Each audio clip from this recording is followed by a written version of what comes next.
The next finding and recommendation really relates to investors and touches on the program that I just described briefly, the Capital Investment Entarnt Scheme. This is where you lend $10 million, or you could lend $10 million to Hong Kong. You'd invest it in certain qualifying investment asset classes, Hong Kong dollar denominated securities, anything to do with investments in Hong Kong.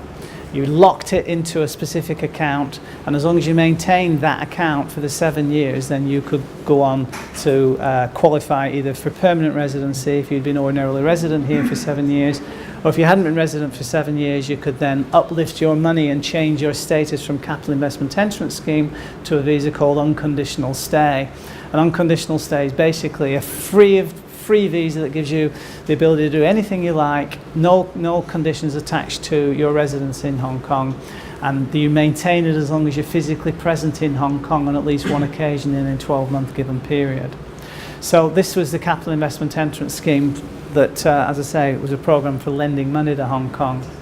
The problem was, without getting into the technicalities of it, was that during the process of